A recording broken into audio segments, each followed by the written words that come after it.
Thank you for coming back to the Tony Montana channel. In this video, we are going to cover man-biters and those who keep them. First, let's define what man-biter is. First, I want to clarify that for me at least, man-biter is not a one definition. It's not. There's a man-biter for many reasons. So the way the dog responds could be the same, biting, but for different reasons, for different feelings.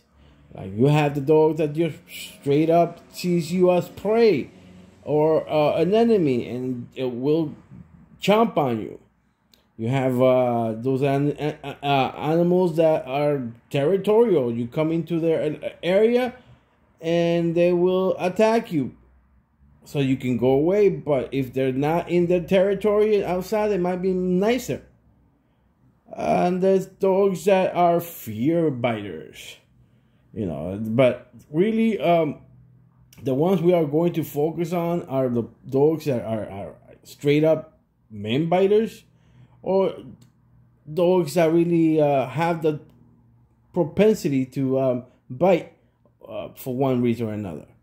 Either be that they grew up not being socialized with other people and they respond to other people as they would respond to an animal, a strange animal, because they do not recognize them people as people. They just recognize their owner as the owner, and everything else outside would be stranger, like stranger danger. Now let's let's talk about some of the animals, because people say, "Hey, yeah, we're gonna call the good breeders in our history have been, you know, very good colors of people biters," but that's not true. It isn't true. It's not you know, Earl Tudor, he had a yard with many people biters. You know, it was said that Earl Tudor's wife was all covered with bites because they kept biting her. Obviously, not completely, but this is his wife, and he acknowledged, Earl Tudor did, that in his yard there were people biting dogs in his yard. Same thing with David Tant. David Tant, when there were many of his dogs that would be men biters because they did not respect men. They were, you know, they were not socialized. That's my interpretation of them, not what they were saying. To me, they were biting people because they were not socialized. All right, they were just on the yard with X number of people, and that's it. So the dog will react to, will not recognize people as people. All right. Now you have also, you know, Grand Champion Art. Grand Champion Art, ROM, was said to be a level have a level of dog or people aggression. Same thing with Steps Grand Champion Angus. Steps Grand Champion Angus was also considered a people aggressive animal. Obviously, you guys know about Grand Champion Zero. Same thing with Champion Honey Bunch. Same thing with Champion Yellow John, Bullison, Chinaman, Grand Champion Tornado. You know that you know, the Gamblers Virgil. These animals were all people biters or people aggressive, but we all know that these animals were bred. There was no hesitation in breeding these animals. There was no, oh, let's clone because they're showing to be people aggressive. You know, I believe that these individuals continue to breed them because, you know, breeding is not a black or white type of thing. You might see bad qualities in a dog, but I say, okay, let's breed them to a dog that doesn't have those bad qualities.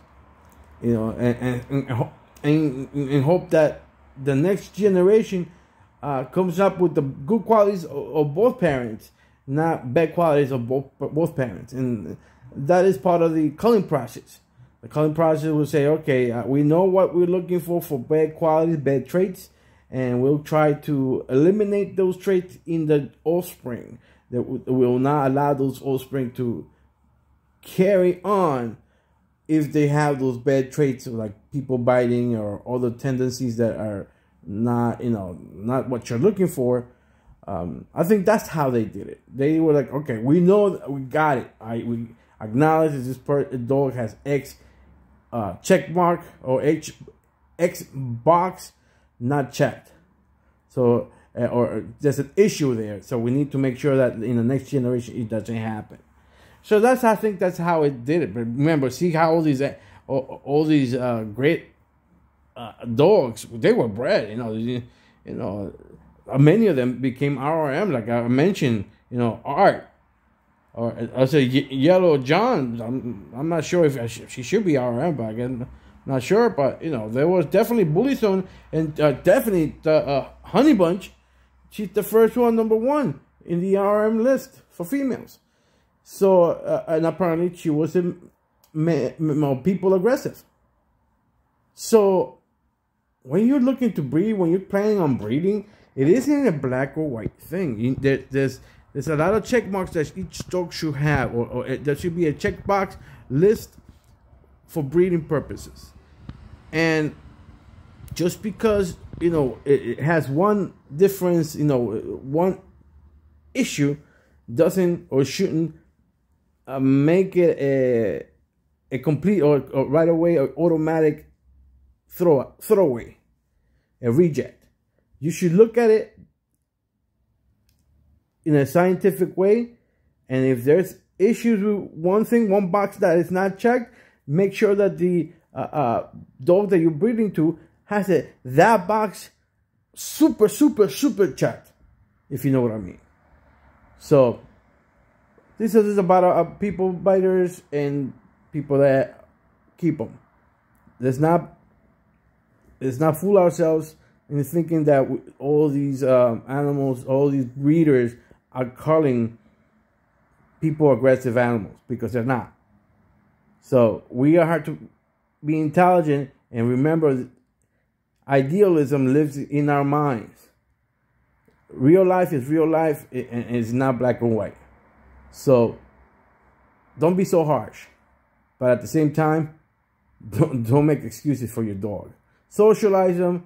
Make sure that they have as much socialism or socialization as possible, so that these dogs are able to understand that people are not to be attacked. This is Tony Montana. Until next time.